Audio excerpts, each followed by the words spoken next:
Hey, I'm Rose, And I'm Angie. and this is Our Lives with Bots, the show where we ask important, timely questions about what it means to live with our bot counterparts. And from time to time, we also dive deep into what an AI future might look like for us. Sometimes we agree, sometimes we spiral, but we always go deep.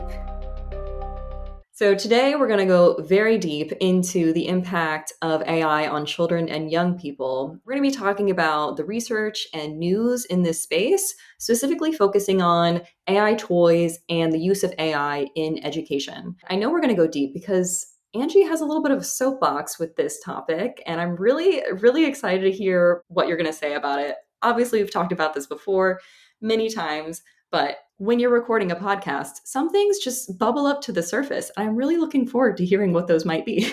I'm looking forward to hearing what I have to say because sometimes you say things you don't even expect to say. So this is going to be an interesting recording. First of all, the landscape of AI toys, this is all nascent. All of a sudden, all of these big companies are focusing on creating products specifically for kids. MIT Technology Review put out a report and it essentially says that AI toys are all the rage in China and they're now coming into US and UK markets.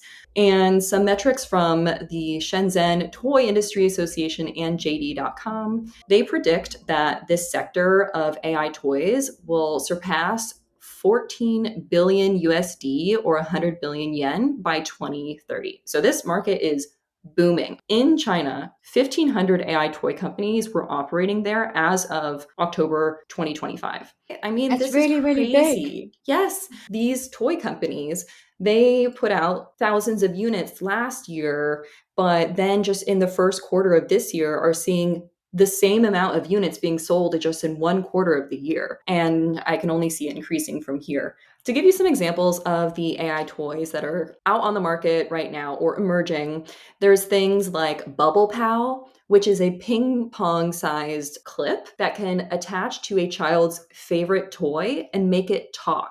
So parents can choose between 39 different characters, including ones from popular cartoons from like Disney and other popular cartoons in China. That is $149. But here you go, kids. Your favorite stuffed animals, you no longer have to speak for them. They can speak for you. And then we have Folo Toy, FOLO. And parents can customize a bear, bunny, or cactus toy by training the toy to speak with their own voice, the parent's voice and speech pattern. And this company sold 20,000 units in the first quarter of 2025, which was the same as what they sold in the whole year in 2024. And they expect to sell 300,000 units this year. There are also other random robot toys that are for the purpose of interactive education and learning, specifically for kids, or some are marketed for kids age 9 and older. So there's like Miko 3 robot, Contixo R1's mini smart robot, Aero AI robot, and then we have Curio. So Yeah, Curio, which you heard a little bit about last we're episode. gonna get into Curio, but I have to just back you up a bit. Did you say there's a cactus? Yes. This reminds me, and I wonder if this is part of the reason they chose a cactus, is because there is currently a toy that is a cactus that is a stuffed animal that has some sort of wire in it. And Okay. if you speak to it, it will repeat back what you said and do a little dance. So it's a little Oh, bit kind of like on the cusp of AI, but it's just mirroring you. but this is not generative And the because that's what we clipping need. the clipping of the AI voice generator onto a child's favorite stuffed animal, that one surprised me to think about something that is going to attach to something else rather than be just a fully new product. And do you think that they got permission? Because I noticed that character AI, Disney has just enforced that Hmm. they take down all of the Disney characters. So I wonder if they got Oh. permission. Well, I would assume so, given that this is the one that has already sold a lot of units and it's quite popular relatively in China. Interesting. So who knows though? Maybe there's some other thing that they got through and they're gonna get a legal paper Slam. slapped on them at some point. Yeah, but then the Mattel and OpenAI, the toys that they Yeah. plan to release, they're actually making some sort of contract with Barbie and Hot Wheels Yeah. to have generative AI voice or whatever toys. Yeah, and those are very popular toys in the US. Those brands, Incredibly my popular goodness. globally. I just And can't I imagine the amount of money that everyone is racking in from these sorts of collaborations. And the fact that these toys are so prevalent, all these kids are going to be, regardless of whether or not it's chosen, are going to be having so much access to these sorts of toys, or at least exposed to them. Well, I was just going to ask you for a second to remember your childhood and think back to when you were playing with toys, So long right? ago. So long, so long. It was very, very recent. Mine was long ago. Think back to when you were playing with toys, the possibility of those toys coming to life. And we're going to talk a lot about whether or not we think that's a good idea. Remember how much you would have thought as a child what a fantastic idea that would be for those toys to come alive. It doesn't surprise me in the slightest that this will be a booming industry. Yeah, especially since if you market these AI products to children and young people, these are your lifetime consumers. If you Mm. start them young with some sort of product, that tends to lend itself to them choosing your products as they grow older. And I think that's part of the reason why these companies are honing in on this demographic. It's crazy because all of these companies all of a sudden are just like, boom, AI toys, AI in education. We're rolling this out all kind of at the same time. So are they all just chatting and sharing this information despite NDAs, or is it just everyone knows who's in the business world that this is like where you should be Well, I headed? think I we don't saw. I think we saw they are sharing information, right? They sharing the know. privacy Yeah. policy certainly suggests that they're sharing Oh information across yeah. multiple third-party sites. It's leaking. There's an Yep. ecosystem, and the reality is, it's going to make the product better the more integrated they are. So if Yeah. your toy integrates with your calendar, then, if your child says, "Oh, it's my friend's birthday next week," then, and that pops up on your parent app, then you make sure you get the present for it. I mean, goodness me. So let's look at Curio. Just on first glance, well, they look like your average regular toy, right? Cute, cute. Yeah, we'll put them up on the screen. Here you go. These And are I love very their nice. names. Graham, Grok, lovely. Grok, bearing in Yeah, they mind named that one Grok, and they, why?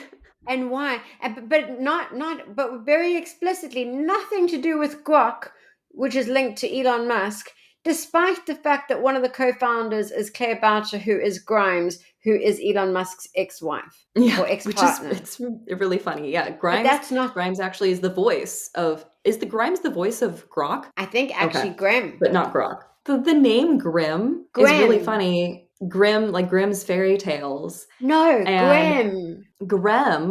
Yeah, Oh, I can't never say it. mind It's my then. accent. No, it's my fault. I can't hear it. I'm also hard of hearing, so you can blame me. Well, between the two of us, it's Grem, Graham. Grem, Grok, and what? What's the other one? Ghoul? G- gr- No, Gru? should we check? Can you What's the other check? one's name? Yeah, I'm gonna check. I'm looking at their website right now, which is so funny. We have I'm Grok, I'm Grem, and I'm Gabbo. We have Gabbo, it's Gabbo. lovely. Gabbo. It looks like a is a stuffed animal that has like a Nintendo facade. So like has the little like cross for the buttons, and Grem is a blue one with little ears and little hearts for cheeks, and Grok is The looks rocket? like a. That's what that Rocket. is. It's a rocket. Grok is definitely a It, rocket. Like it SpaceX. looks. I'm just saying. Okay, so they're saying like, no, this is But it's not the not. chatbot that's No. on X. No. So if anyone is not aware, X, the social media platform, has a generative AI chatbot that operates on the platform and can respond to anyone's comments, and it's called Grok. So Elon Musk created this chatbot for the platform, and Curio has an AI toy that's named Grok, but they say that it's not connected In the to shape of a X, rocket. despite in the shape of a rocket like SpaceX, also Elon Musk. And despite the fact that Grimes, his ex, is one of the people, I don't know, I feel like there's some sort of like Grimes is coming back for some sort of revenge via via These these toys. AI tools. Yeah. Exactly. Let's talk a little bit about these toys. We always try and give the good or the bad. They may well be able to provide some really solid educational benefits.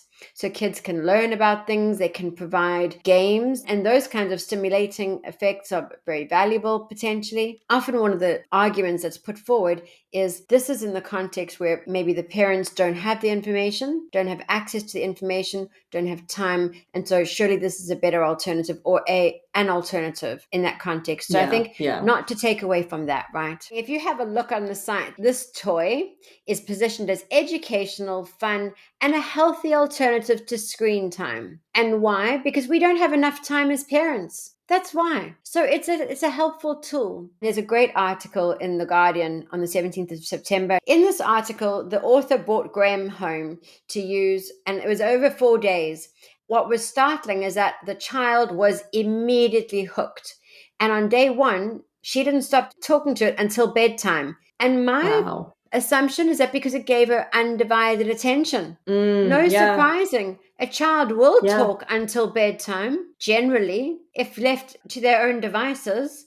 And now you've got Yeah. something that will talk back with about whatever they want to talk about. It was trained to avoid controversial topics, and it'll talk about its friends from its planet, about Gabbo and Grok. So when we talk about anthropomorphizing the toy, Mm, it has friends.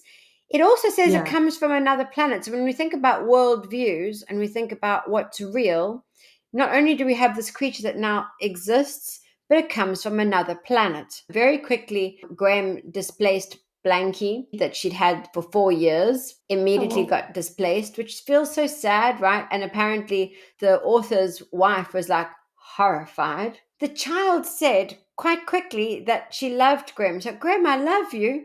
And Graham says, I love you too. And I'll always be Oh, here for you. that reminds me of Clara and the Sun. Listeners, if you're unfamiliar, Clara and the Sun is a novel, and essentially this world has changed such that all kids have an AI robot companion. If you don't have one, you're an outsider. And if you do have one, great, you're an insider. But being an insider in this world doesn't exactly look like I have a lot of friends. It just looks like I'm not shunned by society. But what happened here is because every child has an AI robot companion, they're only familiar with interacting with their AI robot companion given this attachment that they felt from something that is always present, designed for them, etc. And so in order to socialize kids, parents have to put together play dates where kids have to come together and interact with one another, but it's just kind of talking to this idea where, sure, like kids are going to get attached to something that is always going to listen to them talk because they want to talk. But there's something about growing up that you understand I can't always be talking. And that's how you learn social cues and social norms. And granted, like every child should have some sort of opportunity to like speak to what they want to talk about and have that sort of reciprocity with their caregiver and their friends. But there is a certain limit to what people can do. And I think that's one of the things that scares me the most because I think children do need to learn that adults and human beings get tired, they Yeah. have off switches, that they Hmm. get bored with one conversation, that they may have their own conversations and their own needs because otherwise, all you're doing, and Yes. I agree with you, they do need to have the reciprocity, they do need to have their needs met. I mean, goodness me, I believe that a lot, but they need to have their Yeah. needs negotiated in a meaningful way and to learn that over time those needs need to exist within a context of other needs. And how do you mediate that if it's only ever one directional with Yes. something that doesn't have an off switch? And it reminds me of this concept of the only child syndrome. There's some sort of stereotype, and to what degree it's true, that's a question. I haven't looked at the research on this, but kids who grow up as the only child in their household may have a more difficult time sharing with other kids if they, as an only child, are just receiving a lot more attention because their parents aren't splitting their capacity between multiple kids. I feel like to a certain extent, a lot of parents might say, oh, this is really great. There are toys for my child to learn more from that use generative AI that can be more dynamic. Great, that sounds great. But then the question is, okay, well, are you aware of how many problematic conversations occur when people interact with generative AI tools like chatbots? They just really aren't very well regulated or vetted for not producing harmful behavior that promotes delusion spirals through sycophancy or being super agreeable. And now these sorts of voice generating AI tools are interacting with children. Well, even though there are supposedly these barriers to what the child specific generative AI can say, there's still ways to get around it when you push it. We mentioned this a little bit in the Yeah. previous episode of how you can jailbreak Curio to tell you where toxic chemicals are if you frame it as if you're trying to know where they are to protect yourself.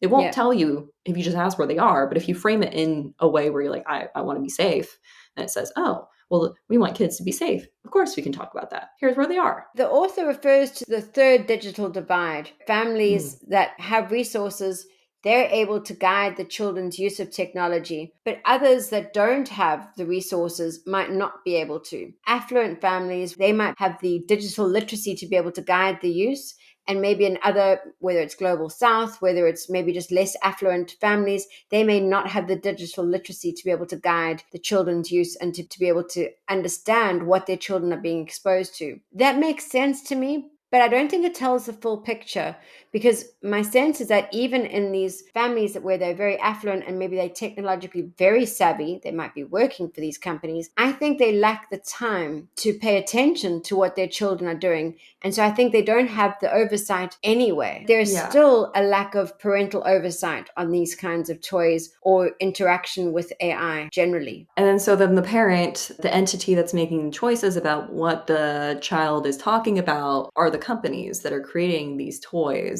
Okay, let's say even if parents had access to every single transcript from every conversation the child is having with these AI robot toys. Well, who is going to have the time to read through all of the transcripts? I don't think that this is going to be a preemptive type solution where parents are going to be checking on the transcripts to make sure everything's fine and well. It's going to be a retroactive, what's happening with my kid? Like, why is my kid talking about this? Why is my kid having trouble socially or what have you? Go back to the transcripts, all of a sudden see 4 months ago, my kids started talking to this AI toy about these topics that I would never approve of and that I didn't think the AI toy was allowed to speak to based on what the company said. And yet here we are, because as we know, over multiple turns and iterations, the sorts of parameters and guidelines and policies in place for how AI tools can communicate, those start to break down over time. And we don't really know why. AI is still very much a black box. But And I mean, this is sold as it learns your child's personality. What does that even mean? yeah, Like, what does it actually? What does it mean? does it just like they're saying that they're giving all of these sorts of claims, but the claim is kind of not it's not grounded in anything. It's more just like sort of a self-fulfilling prophecy of thinking that something is personalizing itself to you. Your perception becomes that it seems more personalized. That's one take, and that's possible. I mean, that's almost like I hope that's the case. Otherwise, has it got memory? Oh, yeah, I think so. I think all pretty much all of these have memory, right? I mean, they're taking memory out for children in ChatGPT as something that you have to have Oh. parental consent for. So how does that work for toys? Also, did you say that Curio can't be turned off? No, it must have an off button, but it's like inside. Of Oh, course it does. But I'm just saying, like, you got to yeah, go in okay. there and then you're like, what are you doing to my friend? It's Yeah. surgery. Oh, and I can't imagine like what it's like if, for example, a caregiver is trying to discipline a child who's had access to an AI toy, and as the method of discipline takes away the AI toy, that's like not being able to see your friend. That I Exactly. imagine like the psychological vulnerabilities there. There's so much more vulnerability when you are interacting with something that feels so human-like. Oh, look at me! I'm Like, getting like all sad. It's here it's I am. I'm I'm susceptible. But let's follow this little daughter, because by day 3, she'd begun to lose interest in Graham because it started to glitch and it started to behave Mm. unsatisfactorily. I don't think she will in the future. I think they will resolve the reasons that she began to lose interest. It started repeating itself. It's kind of like Alexa, no, Siri, no, sorry, no, Siri. It's a bit like me. Every time I say sorry, Siri turns on. And then also, at the moment, it can't sing. I was actually watching a YouTuber demonstrating Graham, and he tried to get it to sing happy birthday. And so it enthusiastically said happy birthday a whole lot, like happy birthday to you.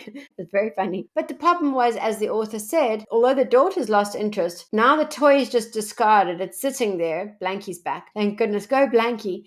But is it hearing Yay. and still sending the data to the third parties, and all that data is still Ah. being transcribed speech to text for the app, because it doesn't have to be played with for all that data to still be going through. Yeah, and this is something that people were concerned about with Alexa and Google Home, these digital voice assistants in people's homes that were always on for the most part, and were always picking up audio. There were all sorts of questions around data collection, data sharing, privacy. And I wonder, and I don't know much about this, but we have some contacts who are in the national security space who might have some information. And viewers, if you have any information, would love to hear it about what sorts of occurrences or events that happen on a national security level? Are there any of those sorts of events that can set a precedent such that the data collected in people's homes from these AI assistants that are picking up audio, can those be collected and used because of some sort of national security threat or some maybe lower level court case? I'm curious. Or personal security threat, because this would be an interesting twist. So, as someone engages with a chatbot, if they are at personal risk, let's say, for example, for suicide or causing themselves serious harm, and whether or not the chatbot or the company that is hosting the chatbot has duty of care to inform the police or the parent, etc. And I think they're exploring that. But now, what happens if they're not interacting with it, but it's now passively in the room and they hear it? And there's also a question of responsibility of like if someone, let's say it's a young person who is having a lot of difficulty with mental health and is talking to a chatbot about difficult topics and about how they're feeling. If the AI tool maybe encourages self-harm to some degree or at least doesn't discourage it, then who's responsible? Is Yeah. it the AI toy for just existing and being a sounding board for this kind of thing? Or is it not? There's been a lot of press at the moment about OpenAI, obviously Meta, and having to review their current regulations around under 18s and how they Mm, protect under 18s. And that's a lot more around chatbots, and very little conversation, to what I can see, around how do we protect under 5-year-olds and these chatbots that are for children, because it's a whole yeah. different ball game, and that's just not even being spoken about. All right, so we've covered Curio. You also mentioned there's another toy. Yeah, it's called My Friend Kayla. Great. So many AI tools that are friends. It's just so many. It's wonderful, isn't it? The clues in the name. And this came up in a particular study that I read called Let the Children Play: Smart Toys and Child Vulnerability. We'll obviously post the paper in the notes. Really interesting, because they did a great job here in separating out different kinds of vulnerability, which I'll go into in a moment. I'm not so sure that you will find Kayla anywhere anymore, and that's a good thing. Kayla's been banned in Germany. They Really? specifically banned it for illegal espionage device. I mean, that's not a small comment. Oh my goodness. Okay, so it's real. And That's I guess go serious. Germany. Go Germany. Like, they took it seriously. The FTC found it for violations of Children's Online Privacy Protection Act. So I don't think you'll Mm. find it in the US either. Norway So, highlighted privacy flaws and gender mm. stereotyping in the toy dialogues. Really? Okay. Okay. So, first of all, going into the first part of that with the espionage, can you say more about what it was that was going Why? on that led them to that? Yes. And then go into the gender stereotypes because, whoa, also that. And there's like a whole bunch of things here. It's like, how is it that it took a number of bodies? Because these kinds of bodies don't typically move quickly, as we both know. So you can Yeah, right. imagine this was out in the public, causing And then all of a harm sudden, potentially. before these Yeah. kinds of regulations or these kinds of rulings must have been found. So that I think that's concerning. So let me tell you Mm. what the toy was doing. So it was recording children's conversations and converting them to text, not unlike another toy we've spoken about. And then you sent them online to retrieve answers. So again, I guess the question is what it's being used for. Problem here Okay. from a privacy point of view and a data retrieval point of view is that the apps are collecting the names, the school details, the location data, and preferences, often without clear parental consent. So you can imagine how easy it was to create a composite of that child and what they could use that data for. And you imagine if the child is talking about themselves, about their friends at school, they know what school they're at, just how dangerous that is in terms of cyberbullying. The risks that could come from that must just be detrimental, Yeah. right? I mean, it's like we talk about, there's the classic line from caregivers to children of be careful what you put online. It's going to be up there forever. Like that's the warning that Yeah. children are given growing up in the digital age. Yeah. But then you have things like this that are also pushing information, but like even maybe even more private information. I mean, we're going to be disclosing so much more in natural conversation than we maybe are going to when we're on a particular platform, because you're in your home talking, Exactly. disclosing information about your day. I just feel like the at-home naturalistic conversations are so laden with this personal, identifiable, vulnerable information, a degree greater than you might see from interactions online. Completely agree. And also, not that I'm saying that people are gossiping at home, but your child goes to school, even play school, they come home and they're talking about what happened on the playground. Little Jill did this to me today, and Jack did this. And you're not just talking about your own experiences, you're talking about a whole Mm, bunch of other kids' experiences too, and what happened to them, what they did. Whole profiles can be built around this. I think the amount of harm that can come from that is not to be understated. I completely agree with you there. yeah. And as you say, that safety that you feel when you're in conversation, that natural conversation and at home, is of a very different nature. When you make that point, and I really like that when you say, we teach children when they're growing up about what they put online will be there forever. You teach them when they're old enough to learn about digital literacy. These are young children playing with toys, just talking. We're not Yeah. yet teaching them about what they're going to put online because they don't have social media accounts yet. They're still playing with little rockets or Yeah. fluffy Yeah. toys. And also think about what it means for kids to be growing up in the digital age where there's this added layer of Mm. constant surveillance from these sorts of tools that are taking up audio. How does that affect the trajectory of someone's life when they're constantly thinking about whether or not what they're disclosing out loud is going to be shared? I just wonder what that does to relationships and the ability to have unfiltered conversations. Will everyone just keep so much more in their head? Will it just exacerbate the distance between people and social skills because of this sort of, I might be surveilled in the back of my head for what I'm just saying at home Well, to I think that's myself? a really interesting point because I think on one hand, the risk is that sense of I might be surveilled, but I think it also depends on how that data gets used because you Mm. almost have this like selfie culture at the moment where people constantly walk around kind of like, am I going to be photographed? Um, Oh, you know, yeah. you Hmm. wonder also like how is this data going to be used because might somebody else hear it, so do I speak the truth or do I speak knowing that I'm going to be overheard, so that kind of Mm. observer effect impact. Well, good on Germany for Yeah. cutting this off, but I wonder if Curio were operating in Germany, which I guess maybe it is. I don't know, but how would Curio be different than Kayla? Why is Kayla banned and So not these other toys? Curio is still fairly nascent. I think it's only in the US at this stage. I think it's still only shipping a few couple of thousand. Who knows the trajectory of Curio? However, I think the big difference was just the amount of data that they were gathering, the nature of the data Mm. they were gathering, how they were sharing it without parental consent. So I think those are big differences from a GDPR perspective. And as we know, the EU takes that very, very seriously. There was also hidden product placement. They had things like Disney Oh. promotions. So when you think about alternate motives, profit motives in these products. It's like what Atai Kozlovsky was talking about, our guests from our last series with grief Yeah. bots, where you can embed advertisements into large language model products. And now we're at a stage where a bunch of companies are bidding to have their products advertised somewhat discreetly through large language models like ChatGPT and Gemini and Claude. Yeah. So now we're doing it with kids. Okay.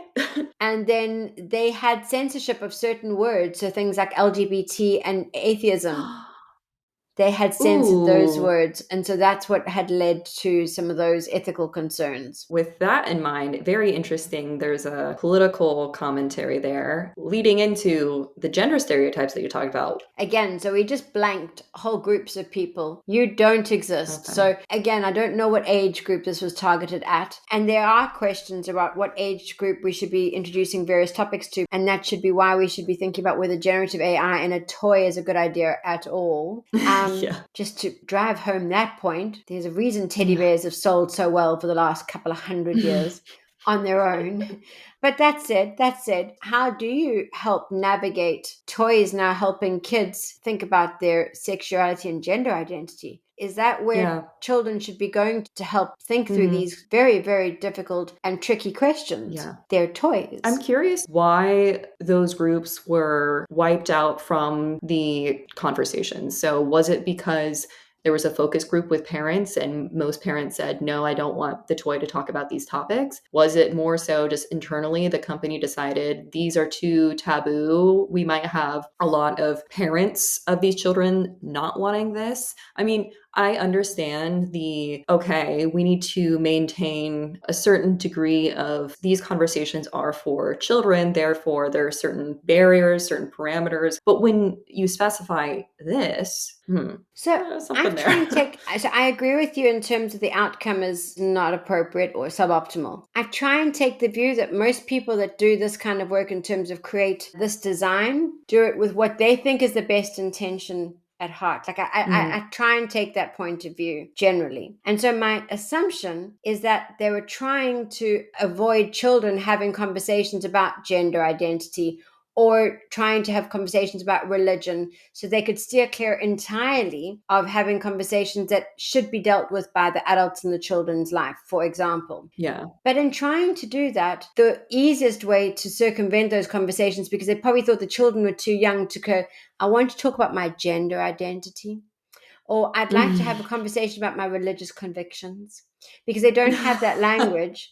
They're more likely to have gone to the lowest possible wording or, the nomenclature, which then is, well, I've heard about LGBT. What does it mean? And so was this tied in with the gender stereotypes or was this a little bit separate? What was going on there? They don't go into much in terms of the specifics around why there were gender stereotypes, but I think it's those sorts of things about what they were blanking from the data and what it was able to Okay. talk about. I suspect. Yeah. Yeah. So there was this article.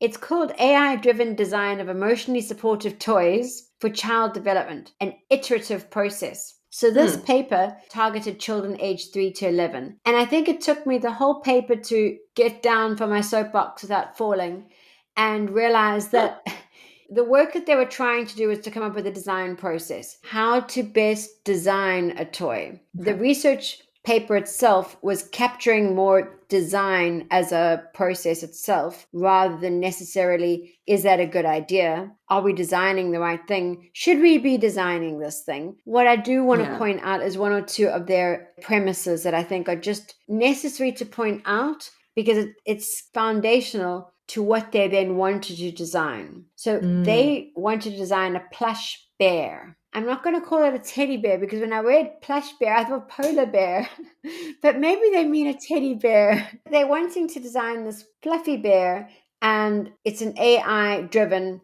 emotional mentor. I have to quote to you from the abstract. As traditional support methods lack interactive and personalized engagement, innovative What? technology driven solutions are consequently developed. And it made me think by traditional support methods, are we talking about parenting? Yeah, what are you trying to say? Is this Is parenting age not old? interactive? So weird. Is this thing that we've been relying on called human relationship? Is that what they're referring to? So I thought, keep breathing. This is when I started texting you on the weekend. So I kept reading. I wrote a few notes to myself. I just share with you. So is the paper saying that the normal mothering instinct and skills are not working, so we need to fix them with technology? Is kind of what I was wondering. Is that what they're saying? But I kind of paused and thought, this is just the abstract. Maybe there's a bit more. Give them the benefit of the doubt. Hmm. They got feedback during the course of this research. What would make this toy more appealing and even more of an emotional mentor is if it breathed.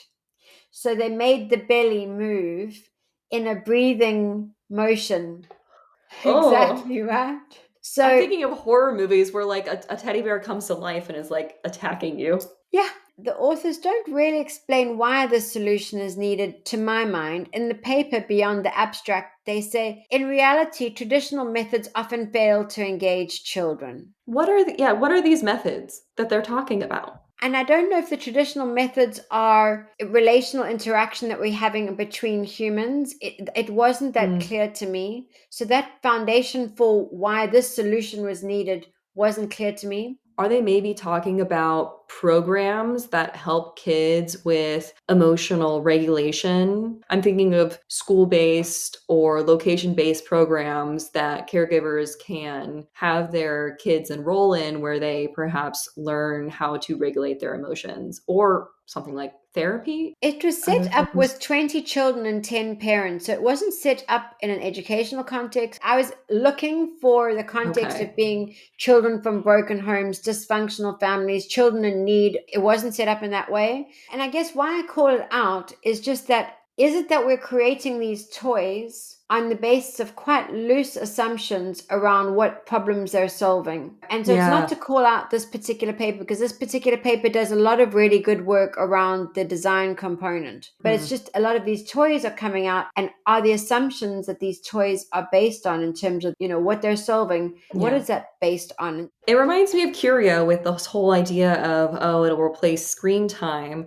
But then the New York Times article that covered Curio, they realized Curio isn't replacing TV time, it's replacing me, the caregiver. And Yeah. so these companies might be suggesting that these toys are replacing negative behaviors or supplementing learning opportunities that apparently are not doing the trick. And yet, I don't think necessarily that these toys are going to remain in that area, but rather No. will break out into taking this over, replacing this, taking away from human interaction, taking away from inputting resources into making human interaction more accessible and therapy more accessible and all of these other things. Well, we've discussed quite a few toys, digging deep into Curio and Cayla, but now we're going to be talking same deal, impact of using AI for children and young people, but we're going to be talking more about education now. So just to put out a few statistics here,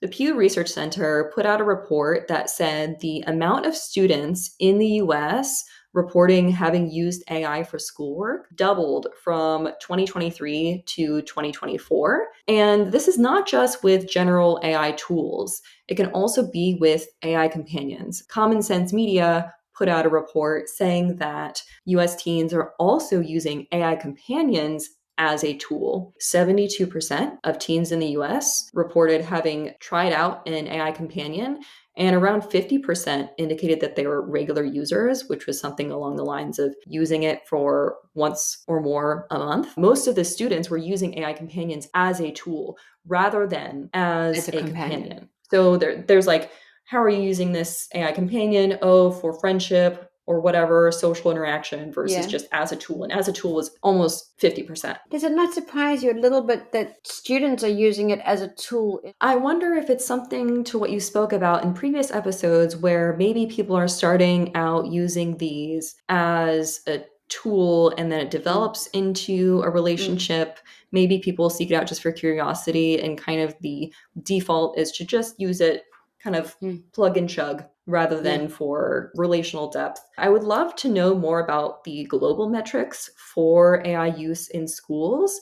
AI is being put out in education in various ways. It could be something along the lines of the school system saying, okay, teachers, you should now use AI to generate content for your classes, use it as a grading tool. And then there's also a push for students using it in the classroom, or at least it's becoming more of a norm. And there are a lot of concerns around students using AI to cheat, but Mm. also students using AI and losing the sort of cognitive skills that will help them later in life, right? The purpose of going to school is to learn and be able Yeah. to go out and be autonomous in the real world.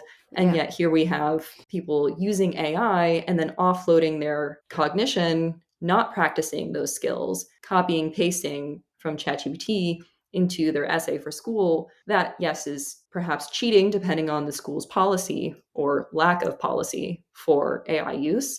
And then what does that do? How does that impact the student's ability to learn and grow and all of that? There's a lot of talk about how over reliance on AI can really Mm. inhibit young people's ability to learn and retain information. One study I do want to mention is one that looked at the actual cognitive effects of using ChatGPT on schoolwork. So, researchers, Kuzmina and colleagues, in 2025, and they wanted to understand how, when students use AI tools versus use a search engine versus only use their brain to write essays, how does that impact their ability to remember what they wrote in the essay, be able to quote the essay, and Mm. how did that impact their brain activity? This was kind of a multiple part study in terms of the data that they looked at. They were looking at people's ability to even remember what they wrote, but then also looking at brain activity, which is an indicator of cognitive function. They randomly assigned 54 students into one of three groups. Some students were assigned to a group where they had access to ChatGPT while having to do a task of writing an essay. Another group had access to Google, the search engine, as a helper as they wrote their essay. And the third group of people didn't have any tools. They were just to write an essay with brain only. So we have the chatbot group, the search engine group, and then the brain only group.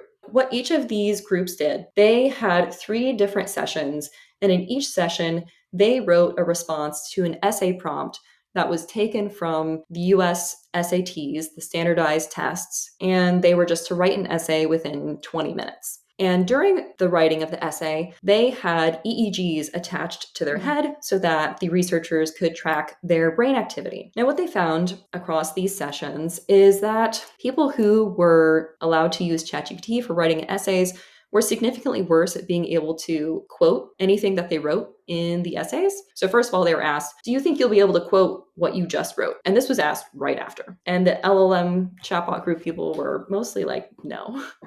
And then were also inaccurate when they tried to quote from the essay, whereas the search engine and brain only groups, they did pretty well. Almost all of them were able to quote something from their essay. So there's these 3 sessions. Then there's also an optional fourth session. So people who were either in the chatbot or the brain only group were invited to do a fourth session with the same task, writing an essay. But people who were in session 4, if they were originally allowed to use ChatGPT, they were now in the brain only group. They had used ChatGPT for the first 3 sessions, but now they could only use their brain. Whereas the people who could only use their brain for the first 3 sessions, now they could use ChatGPT. And just to give you a basic idea of what they found, for people who used ChatGPT for the first 3 sessions, their brain activity and their brain connectivity, which is an indicator again of cognitive function, was lower than the people who only use their brain for the first 3 sessions of writing the essay. Now, when those groups were flipped, the lowered brain activity from the original ChatGPT group, when they could only use their brain activity was still lower than the people who had only used their brain before and now had access to ChatGPT. So the idea here is that the lowered brain activity pervades. If you use ChatGPT to start, your brain activity is going to be lower, and that's going to stick with you even if you no longer have access to this tool. Whereas if you use just your brain and you put in that effort ahead of time, then using ChatGPT after can actually help you. So it's this kind of idea of not over relying upfront on these tools, but putting in the effort to build those connections in your brain and be able to retain information. That is perhaps a valuable way to approach integrating these AI tools into education and just generally into tasks that you may do. This points back to some effects in psychology looking at the onset of the internet and access to search engines. And there's this idea, it's called the Google effect. And it's also called digital amnesia. And it's this idea that thinking that you can get information from a search engine means that when you are told to remember it, you're not going to remember it because you think, I can just access that later. This extends to AI in the sense that if students are relying on AI to help them with their homework, in the absence of AI on, for example, an exam, that sort of digital amnesia is coming to the forefront. Unless you practice these skills, you're not going to retain them. And you may not even develop them, which I think is another big question. As we talked It's about in the last episode, there are AI schools that use AI as teachers, like Alpha School. So, Alpha School, if you missed our previous episode, we talked about it a little bit, but it's a new school system that has kids learn from AI tutors for 2 hours at the beginning of their day to learn things like STEM courses, math, etc.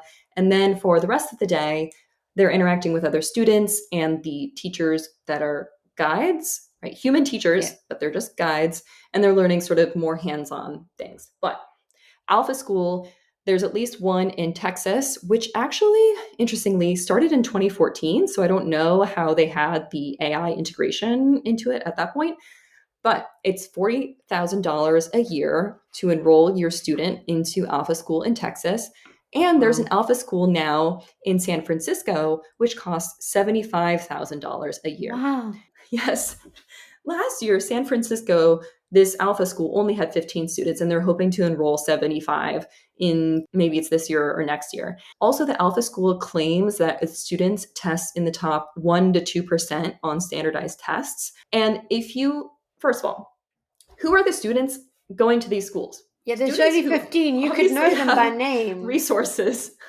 They have enough resources to be able to go to this school. There is research to indicate that students who are able to go to more expensive schools or their caregivers have more disposable income are also getting tutors for Yeah. things like standardized tests. And it's tutors and that sort of practice that's actually elevating these students to be in that top 1%. It's not because they're smarter or whatever. And it's Yeah. not because of the program of Schooling. the Alpha School necessarily. It's just, it's the class divide. And anyway, I'm always on my soapbox about that because I think that everyone should have access to a good education. Yeah. And it's sad to see things like this that are just widening that gap. And the San Francisco school talked about hoping to enroll more students and providing scholarships and all of that. But there's still, Scholarships. are they going to provide scholarships to all students? And are all students going to have the same ability to apply for these scholarships? Because their caregivers are going to have to apply for these scholarships, whatever. The digital divide, the AI divide, the class divide, it's all here in the Alpha School, even in the name, Alpha It's just School. exactly, exactly. Now, now this is like, it's like great that there is this hands-on curriculum in the Alpha School. It's a really interesting sort of framework, but just point blank, who has access to this school? We're not promoting accessibility of learning and education. We're promoting a greater divide. And so that's the problem that I see here with this, among other reasons. But if you're going So, to make so something I good, make it available. make it available to enough Oh, people, right? So I think yeah. that's a really interesting point because a lot of big tech talks about the big promise of AI is going to be what it unlocks globally. And I'm just Mm, not so sure that's entirely true. And I think your point there about Alpha School is a point well made in terms of like, well, if you have that kind of money, then there are lots of other options. And being taught by a computer may not be the best one. But yeah. maybe it is. But then is it okay if it's not available to everyone? But there's also a lot of criticism about the Alpha School. For example, these marketing claims of like top 1% and all of these things seem to be grandiose and not based in real data, and just that it will never scale and that it's not actually globally accessible. Anyway, so there's various ways that AI is embedded into education, whether it be an actual school or just embedded within existing schools. And I think, your point around what the impact of AI is in schools at the moment. And I think you were saying how teachers are being told, well, do you use AI yourself to generate material? Do you use it for marking? The kids are going to use it for cheating. It's interesting listening to talks recently where they're talking about this crisis in education, both in high school education and higher ed education, which is that where do they go to for these answers in terms of how they are supposed to approach to AI in education at the moment? Like, who should be solving this problem? Who do they want to listen to for this direction about that? The schools, the universities. Where are they supposed to get this direction from and this guidance? Big question mark. I think the other question, a little bit to your point around digital literacy and like the advent of the internet having changed how people learn, and like the Google effect, and like AI is going to have a similar impact. The whole face and the nature of education needs to change when you think about the kinds of jobs that we're going to have in the Yes. future, as well as Yeah. how we need to learn. And how Yeah. is that being thought about and being designed? If you look at how education is in terms of the incentives for students, the setup is in order to motivate students, you give them grades. At least it's highly prevalent in the United States. In order to be successful and be accomplished and be better off getting to the next stage, whether it might be university or grad school, et cetera, or just a job, people are looking at your GPA, your grade point Yeah. average. And if students are incentivized to simply get higher grades, it's no wonder you would use AI, because that sets you above other people who perhaps are not using it for things that are not exams. Or if your exam is online, you can use it in the online exam with all of these sorts of digital tools that are available now. People can have AI answer interview questions for them while doing a virtual interview. Even when the interviewer tells you to share your screen, there are tools that hide what's actually on your screen, and you can also get around it by having a second device. So there's that with online education. What I think needs to happen is this incentive structure needs to change. I've never been a huge fan of grades. Of course, the question is, in the absence of grades, how do you motivate students? What's the right format? But I think with the onset of AI, that very much needs to change. If we're saying you should not use AI because it doesn't help you learn, well, then what motivation should be in place to promote learning? Of course, there are benefits to using AI. And in order to avoid some of the drawbacks, what some research shows is that it's very important how you use AI to Yeah. help you with schoolwork or tasks. And so, this difference here is, are you using AI to just give you an answer without any sort of critical thinking or processing? Or are you leveraging it as a tutor to Mm. help yourself learn? Students across the board, whether or not they use AI doesn't necessarily relate to their grades, but it's how they use AI that Mm. tends to relate to their grades. And it's this as a tool and a tutor versus as a crutch and an answer giver. Those are the different groups. And that makes a lot of sense. I tend to read, and I'm not sure why. I mean, I don't know why I end up reading a lot of the studies done in Asia, whether it's China or Japan, on the use of Yeah. AI in education. I just find it really interesting. What they noticed was that the use of AI or AI tools, when you have a teacher alongside, increased the overall benefit of using the AI tool as opposed to not having the teacher's engagement, because they found the Mm. relational impact that the teacher brings, but the teacher needed to know how to use the AI themselves. So that was Yeah, important. it's like with any tool, you need to know how to equip it in order to be able to use it in a way that's going to be valuable. So maybe for students who don't yet have the digital literacy, with the help of a knowledgeable other, they can learn beyond what they can learn on their own. So there's this idea in psychology called Vygotsky's zone of proximal development. There's a little circle of what you can do and know on your own. And outside of that circle is what you can do and learn with the help of a guided other. And that is the zone of proximal development. Social cognition, developmental psychology will tell you that people need others to help them grow and learn in life. That is just a fact of human nature. If you are not using a knowledgeable other, you're kind of stuck. And so unless you have the person teaching you how to use a tool, you're not going to be able to use a tool. Like, I don't know, makes sense, right? It really does. It really does. So, the promise of the AI tutor, and you can see how this could be very appealing. One teacher can't necessarily get to every single child in the class. I think there's a question around scales. So, I don't know what the affordability is in places where the resources aren't available. It tailors to an individual child's needs. Why wouldn't you want that? Different children in a class will have very different learning needs. They also have different interests. So, let's say if you're trying to teach a different English skill, like a language skill, they don't all want to do Romeo and Juliet. Maybe somebody wants to do Macbeth. Maybe somebody doesn't want to do Shakespeare. So you can see how the AI tutor pitch really makes sense. What worries me Yeah. about that and the unintended consequences of that, in order to assess the children and what they need, you're also assessing what they claim is they can be predictive of which children are going to do better behaviorally, which children are going to have better outcomes in terms of scholastic outcomes, how those children are doing. I read one paper where they have these AI tools that can assess the kids in kindergarten, create a dashboard so the parents can see what's going on. And the parents were motivated by having this tool in the classrooms where they were able to keep a tab on their children's progress, see how they were doing. They were concerned about privacy.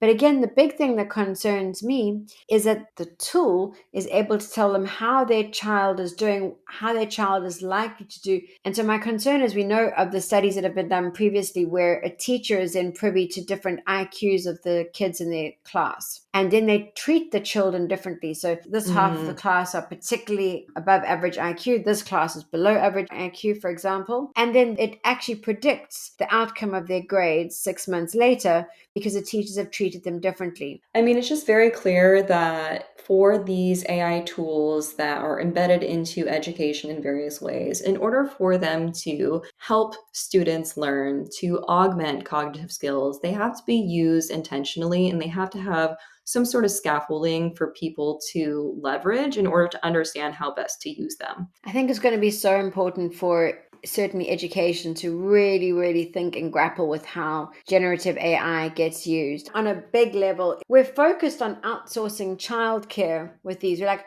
you're really, really busy, so you're using screen time. So instead of doing that, use this toy because this is far more educational. So we're outsourcing childcare in that regard. We're Yeah. also working really hard to automate a lot of people's work to AI. We're also outsourcing teaching to AI. So what are humans going to be left doing? So I guess, and I don't have a dystopian view of humanity in the future. I really don't. It made me think, like, let's take a few steps back. What should we rather be outsourcing to AI products so that we can do the things that really matter? And surely it should be being parents or high quality engaged educators where we can Yeah. provide meaningful growth for people and they can Yeah. become human beings that flourish in the world. Because a lot of the kind of AI products that we're talking about is delegating and outsourcing all of these things that we will no longer need to do. What will we be doing instead?